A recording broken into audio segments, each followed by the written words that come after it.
जय हिंद। इस वीडियो में हम जानेंगे स्वर के विभिन्न प्रकार, जैसे ग्रह स्वर, अंश स्वर, न्यास स्वर, अपन्यास स्वर और ड्रोन स्वर के बारे में। ठीक है, चलिए प्रारंभ करते हैं।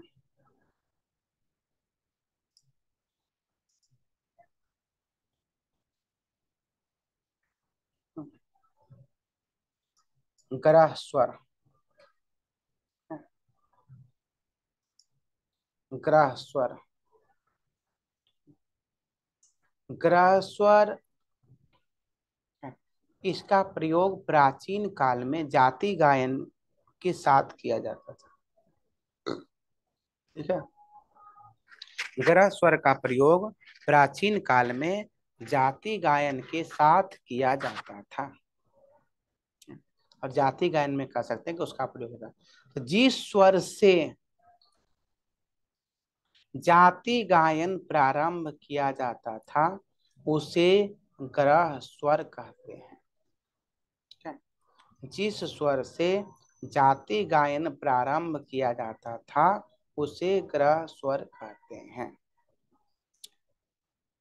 जाति हम जब पढ़ाएंगे तो उसमें बतलाएंगे भरत ने जाति की, प्राचीन काल में जाति गायन किया जाता था, इसमें जाति की संख्या 18 थी। 18 जाति को दो भागों में बांटा गया है, शुद्धा जातियां और विकृता जातियां। विकृता जातियां, शुद्धा जातियां की संख्या 7 है, विकृता जातियां की संख्या 11 है, कुल मिला के जाति की संख्या 18 है। तो जाति गायन प्राचीन काल में किया जाता था। तो जिस स्वर से जाति गायन का प्रारंभ किया जाता था उसे ग्रह स्वर कहते हैं। अभी भी जिस स्वर से राग गायन प्रारंभ किया जाता है, किसी भी बंदिश की प्रारंभ होता है, उसे ग्रह स्वर ही कहते हैं। जिस स्वर से किसी राग गायन का अभी भी प्रारंभ किया जाता है उसे भी ग्रह स्वर कहा जाता है। इसकी संख्या 63 है। ग्रह स्वर की संख्या 63 है। ग्रह और अंश दोनों समान अर्थ में ही प्रयोग किया जाता है। आगे हम पढ़ाएंगे अंश स्वर। ठीक है, ग्रह और अंश दोनों का प्रयोग समान अर्थ में ही किया जाता है। भरत मुनि के अनुसार, भरत मुनि के अनुसार गायन तथा वादन संगीत का ग्रहण ग्रह स्वर से होने के कारण ही से ग्रह स्वर कहते हैं। ठीक है, कुछ नहीं है, बस ग्रहण मतलब अब प्रारंभ कर सकते हैं। गायन वादन संगीत का ग्रहण या प्रारंभ जिस ग्रहण ग्रह स्वर से होने के कारण ही से ग्रह स्वर कहते हैं। पंडित वेंकट मक्खी के अनुसार, वेंकट मक्खी ग्रंथ का नाम है चतुर्दंडी प्रकाशिका। पंडित वेंकट मक्खी के ग्रंथ के अनुसार, वेंकट मक्खी के अनुसार जो गीत स्वर आदि का ग्रहण करवाए वही ग्रह स्वर है। कुछ नहीं है, बस लैंग्वेज चेंज है, बाकी सब वही है। संगीत दर्पण के अनुसार लेखक है पंडित दामोदर, पंडित दामोदर,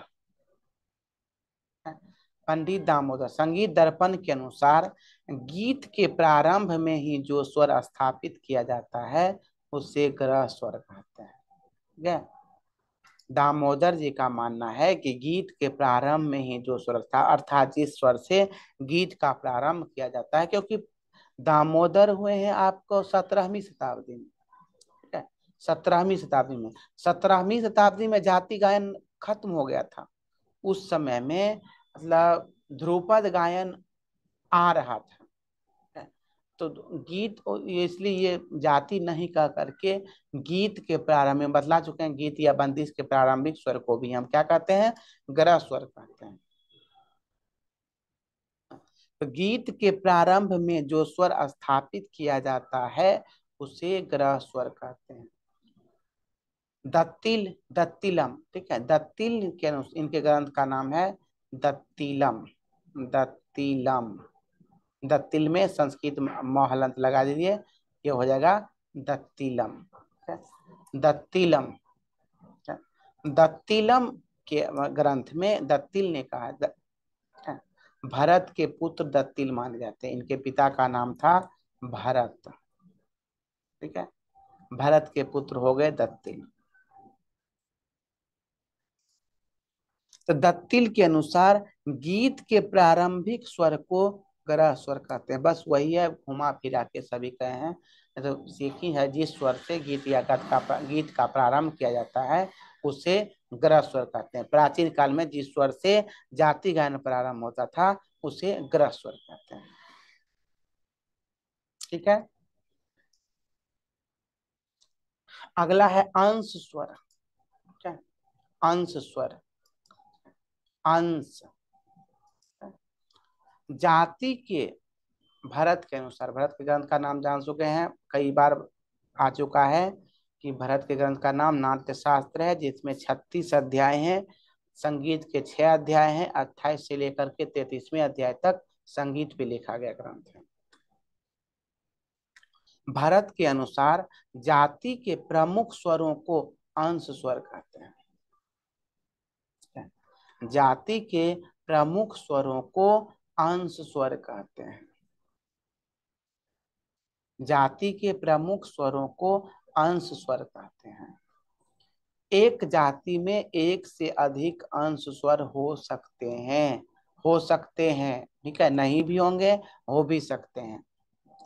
आधुनिक काल में राग के प्रमुख स्वरों को वादी स्वर कहा जाता है। और एक जाति राग में एक ही वादी स्वर होगा, दो वादी स्वर नहीं हो सकता है। लेकिन अंश स्वर में क्या था, एक जाति में एक से अधिक अंश स्वर प्रमुख स्वर हो सकते हैं। क्योंकि उस समय में संवादी स्वर नहीं था, इसलिए उसको प्रमुख स्वर ही माना जाता है। अभी के समय में राग के प्रमुख स्वर के अतिरिक्त जो दूसरा प्रमुख स्वर होता है उसे संवादी स्वर माना गया है। उसे अंस्वर नहीं कर सकते, उसे वादी स्वर नहीं कर सकते हैं। दूसरा जो प्रमुख स्वर होता है उसे संवादी स्वर कहते हैं। उस समय में संवादी स्वर नहीं था, इसलिए कहा एक जाति में एक से अधिक प्रमुख स्वर हो सकते हैं। इसकी संख्या भी क्या है, 63 है। अंश स्वर की संख्या भी 63 है। पंडित सारंगदेव के अनुसार जाति में जिस स्वर का प्रयोग बार बार किया जाता है, जाति में जिस स्वर का प्रयोग बार बार किया जाता है, अधिक बार किया जाता है, उसे अंश स्वर कहते हैं। जाति में जिस स्वर का प्रयोग बार बार किया जाता है उसे अंश स्वर कहते हैं। अधिक बार किया जाता है उसे अंश स्वर कहते हैं। राग में जिस स्वर का प्रयोग बार बार किया जाता है उसे बहुत तो कहते हैं। जाति में जिस स्वर का प्रयोग बार बार किया जाता है उसे अंश स्वर कहते हैं, लेकिन राग में जिस स्वर का प्रयोग बार बार किया जाता है उसे बहुत स्वर कहते हैं। राग में जिस स्वर का प्रयोग बार बार किया जाता है उसे बहुत स्वर कहते हैं।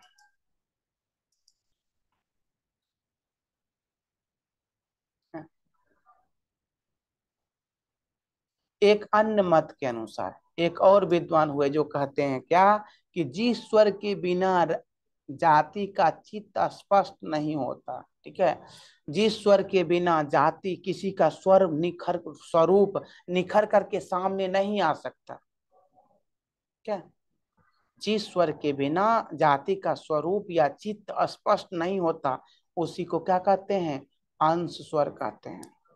क्या? अभी के युग में जिस स्वर के बिना जात राग का स्वरूप स्पष्ट नहीं हो सकता उसे वादी स्वर कहेंगे। पंडित दामोदर के अनुसार जिस स्वर का प्रयोग जाति में अधिक किया जाता है, क्या, ऊपर में बतलाया कि बार बार किया जाता है, बार बार को संक्षेप करके लिख दिए कि जिस स्वर का प्रयोग अधिक किया जाता है उसी को क्या कहते हैं, अंश स्वर कहते हैं। क्या?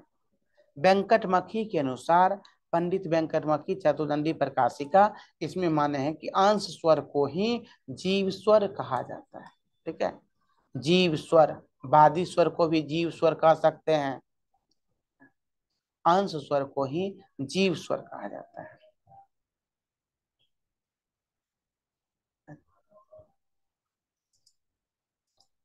आगे है न्यास स्वर। ठीक है? न्यास स्वर। ठीक है, नाम से स्पष्ट है, न्यास स्वर। ठीक है? जिस स्वर पर कोई गीत या रचना, गीत या वाद्य रचना की समाप्ति होती है उसे न्यास स्वर कहते हैं। ठीक है? न्यास किसी भी रचना की फाइनल समाप्ति है, अंतिम समाप्ति है। ठीक है? तो इसे भी कह सकते हैं कि जिस स्वर पे किसी गीत रचना की अंतिम समाप्ति होती है, या किसी भी रचना की समाप्ति होती है, समाप्ति मतलब अंतिम समाप्ति। ठीक है? यहाँ यहाँ पर अंतिम साइलेंट है, किसी भी रचना की समाप्ति होती है, समाप्ति मतलब अंत। ठीक है? किसी भी रचना की समाप्ति होती है उसे न्यास स्वर कहते हैं। प्रत्येक जाति में एक से अधिक न्यास स्वर हो सकता है। अभी भी राग में जैसे कि प्रत्येक बंदिश का समाप्ति अलग अलग स्वर पे हो सकता है, होता है। इसलिए प्रत्येक जाति, उस समय भी होता था कि जिस प्रत्येक जाति में एक से अधिक न्यास स्वर हो सकते हैं।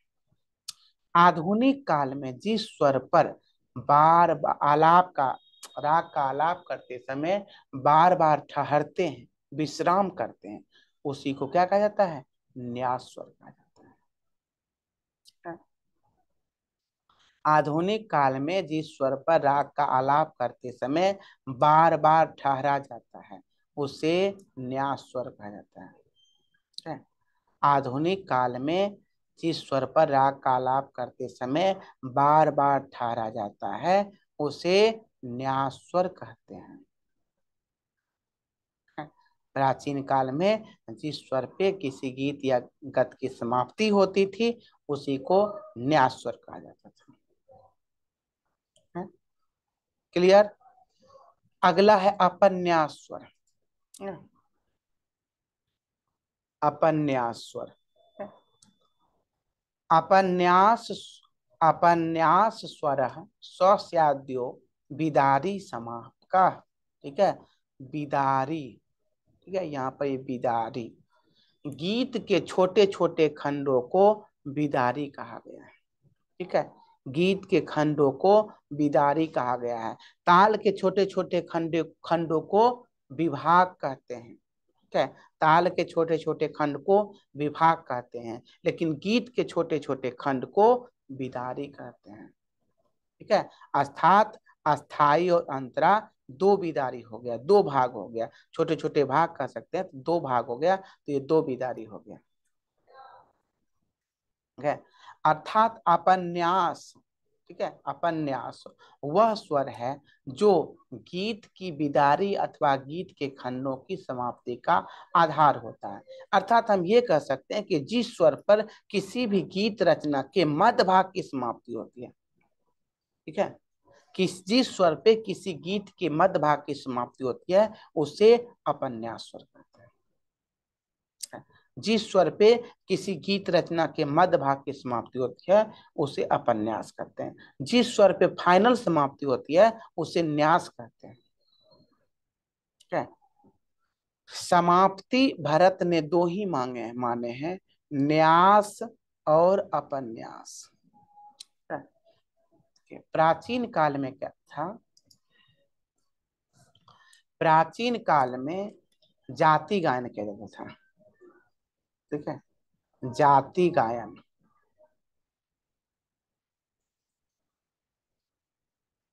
जाति गायन, प्राचीन काल में जाति गायन करता था। और जाति गायन के दो मतलब अच्छी भाग थे, अस्थाई, अस्थाई और अंतरा। जाति गायन के दो भाग थे, अस्थाई और अंतरा। जाति गायन के दो भाग थे। जाति गायन भरत काल में जाति गायन कहता, जाति के भरत ने 10 लक्षण बतलाए हैं। भरत ने जाति के 10 लक्षण बतलाए हैं, ग्रह, अंश, न्यास, अपन्यास, अल्पत्व, बहुत्व, औडव, साडव, मंद्र और तार। ठीक है? भरत जाति के 10 लक्षण बतलाए हैं, ग्रह, अंश, न्यास, अपन्यास, अल्पत्व, बहुत्व, औडव, साडव, मंद्र और तार है। तो दो समाप्ति के स्वर जो है वो दो हैं, न्यास और अपन्यास। ठीक है, फाइनल समाप्ति न्यास और मध्य भाग की समाप्ति अपन्यास, क्योंकि उस समय गीत के दो ही भाग होते थे, अस्थाई और अंतरा।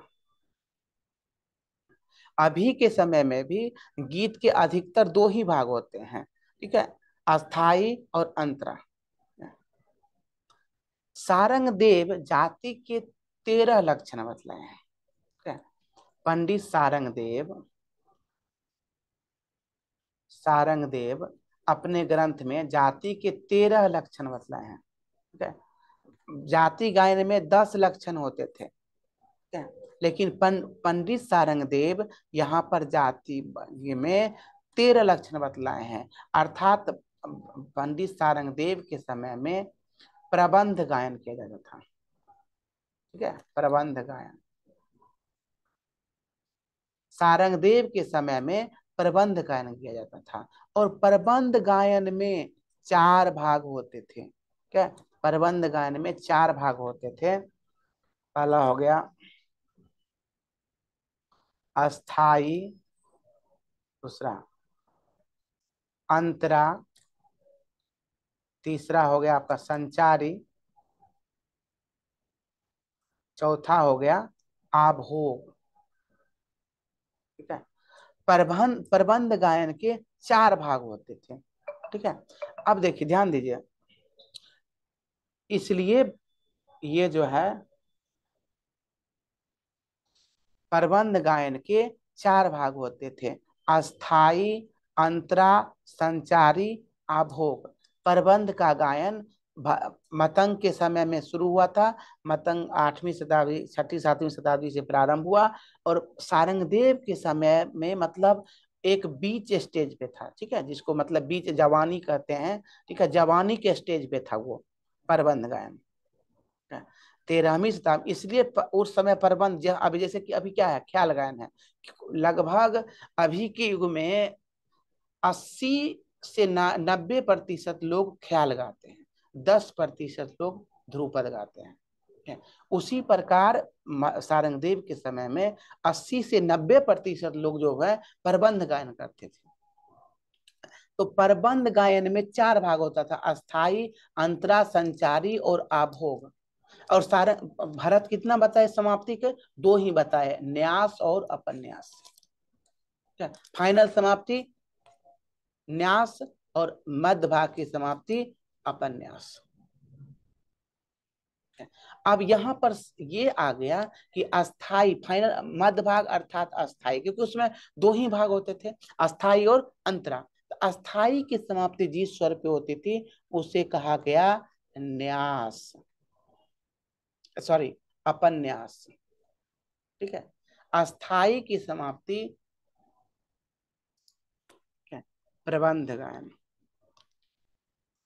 प्रबंध गायन, प्रबंध गायन के 4 भाग थे, पहला अस्थाई, दूसरा अंतरा, तीसरा संचारी, चौथा आभोग। प्रबंध, तो अस्थाई की समाप्ति ध्रुप, जाति गायन के 2 ही भाग थे, अस्थाई। अस्थाई की समाप्ति अर्थात मध्य भाग की समाप्ति होती थी, अस्थाई की समाप्ति होती थी, खंड की समाप्ति, उसे कहा गया न्यास। ठीक है, ये सही माने। अब अंतरा, यहां पर आ गया, सॉरी अपन्यास होगा, क्या, अपन्यास। ठीक है, अस्थाई की समाप्ति होगी उसे अपन्यास, और जहां अंतरा की समाप्ति होती थी मध्य भाग, सॉरी एक सेकंड,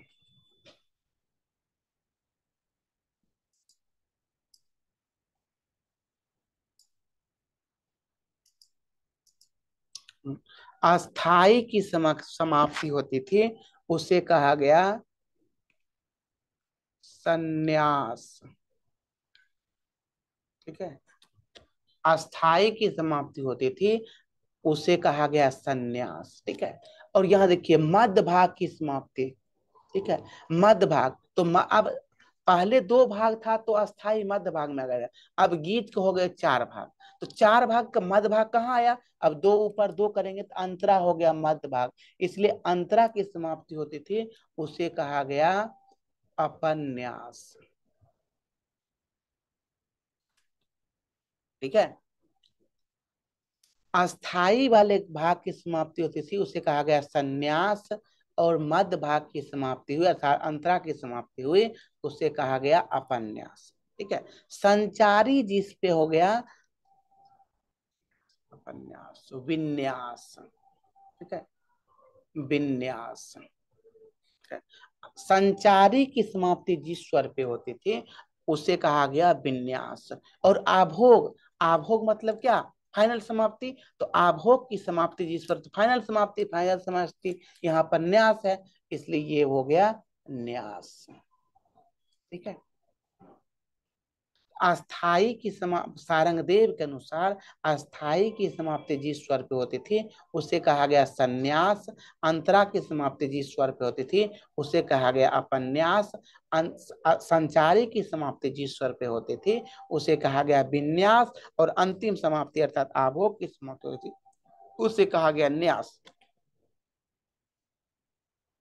ठीक है। उसके इसके अतिरिक्त एक अंतर मार्ग माने हैं, अंतर मार्ग। ठीक है। अंतर मार्ग में क्या होता था कि सभी लक्षणों का प्रयोग करते हुए सारंगदेव 13 लक्षण माने हैं जाति के, जो 10 भरत के बतला चुके हैं। ग्रह, अंश, न्यास, अपन्यास, अल्पत्व, बहुत्व, औरव, साधव, मंद्र, तार। 10 हो गया, इसमें 3 और जोड़ दिए हैं, संन्यास, विन्यास, अंतर मार्ग। कुल मिलाकर के सारंगदेव जाति के 13 लक्षण बतलाए हैं। तो अंतर मार्ग क्या था? सभी लक्षणों का प्रयोग करते हुए जब आविर्भाव तिरोभाव किया जाता था, सभी लक्षणों का प्रयोग करते हुए जब आविर्भाव तिरोभाव किया जाता था तो उसी को कहा गया, इसको अंतर मार्ग। ठीक है। आविर्भाव तिरोभाव अभी भी ये करते हैं ना, क्या कहते हैं, बोल बांट, बोल बांट करते हैं, मतलब स्वरूप बदलने के लिए। तो उसमें अंतर मार्ग, उसमें सभी लक्षणों का प्रयोग करते हुए जब जाति में प्रबंध गायन में आविर्भाव तिरोभाव किया जाता था तो उसी को कहा गया अंतर मार्ग। ठीक है। तो अस्थाई की समाप्ति जिस स्वर पे होती थी उसे संन्यास, अंतरा की समाप्ति होती थी जिसे अपन्यास, संचारी विन्यास, और आभोग न्यास, और आविर्भाव तिरोभाव करते हुए प्रदर्शित करना अंतर मार्ग कहलाता था। ठीक है। अगला है ड्रोन स्वर। ठीक है। ड्रोन का नाम सुनेंगे, ड्रोन कैमरा अभी बहुत प्रचलित है, शादी विवाह में अधिक प्रयोग करता है ड्रोन स्वर। ठीक है। उसी से बना है ड्रोन स्वर। है जब हम वायुमंडल में किसी वस्तु के द्वारा सुख उत्पन्न सूक्ष्म ध्वनि को, ठीक है, उत्पन्न सूक्ष्म ध्वनि को जब, ठीक है, जब हम वायुमंडल में किसी वस्तु के द्वारा उत्पन्न सूक्ष्म ध्वनि को आधार मानकर, ठीक है, गायन प्रारंभ करते हैं, जब हम वायुमंडल में किसी वस्तु के द्वारा उत्पन्न सूक्ष्म ध्वनि को आधार मानकर, अब चलिए जैसे हम संगीतज्ञ हैं तो संगीतज्ञ को क्या होता है कि प्रत्येक चीज में सुर ही सुनाई देती है ना? जो जय अभी भी है, जो जैसा रहता है उसको वो पूरा दुनिया वैसा ही दिखाई देता है। ठीक है? एक था ना कि कर भला तो हो भला, ऐसा कुछ केवीएस नवोदय में था ना, कि अब जब जो जैसा रहता है जो उसको पूरा दुनिया हो। अब संगीतज्ञ, संगीत से हमें, तो हमें प्रत्येक चीज में क्या हुआ, सूक्ष्म ध्वनि सुनाई देती है। अब पंखा चल रहा है तो वो भी क्या है, एक, तो उसमें भी मतलब एक प्रकार का, यदि उसको गौर से सुना जाए, ट्रेन की सीटी है उसको गौर सुनिए लगेगा कि उस सा बज रहा है क्या, पंखा सुनिए, हेलीकॉप्टर की मतलब चलिए, छक छक छुक छुक, जितना भी है, सभी में क्या है, एक आधार स्वर उत्पन्न होता है, उसी को, सूक्ष्म ध्वनि को हम आधार स्वर मान लेते हैं ना। जो चीज उत्पन्न हुआ, उसी में हम क्या किए, उस किसी भी वस्तु से उत्पन्न ध्वनि को जब हम आधार स्वर मान करके गाना शुरू कर देते हैं, तो उस वही जो आधार स्वर होता है, उसे ड्रोन स्वर कहा जाता है। ठीक है? तानपुरा या हारमोनियम से जो उत्पन्न हुआ, तो वो ड्रोन, वो वाद्यंत्र हुआ। लेकिन वाद्यंत्र के अतिरिक्त किसी भी वस्तु से उत्पन्न होगा वाद्यंत्र, वो जो वाद्यंत्र नहीं है, लेकिन वायुमंडल में चल रहे कोई भी वस्तु से सूक्ष्म ध्वनि उत्पन्न होती है, और उस सूक्ष्म ध्वनि को यदि हम आधार मान करके गाना शुरू कर दिए, उसी को ड्रोन स्वर कहा जाता है। क्योंकि संगीतज्ञ को एक आधार स्वर चाहिए, बिना आधार स्वर के गाना मुश्किल है। हाँ, हम कहीं से गाना शुरू करते हैं तो ये क्या होता है, हमारे दिमाग में आधार स्वर गूंज रहा होता है कि हमको इतना रेंज में गाएंगे तो सुनने में अच्छा लगेगा। तो किसी वायुमंडल में उत्पन्न किसी भी ध्वनि को हम आधार मान करके उसे गाना प्रारंभ कर देते हैं, आधार मानकर गाना शुरू कर देते हैं, तो उसी को कहा जाता है ड्रोन स्वर। उसी को कहा जाता है ड्रोन स्वर।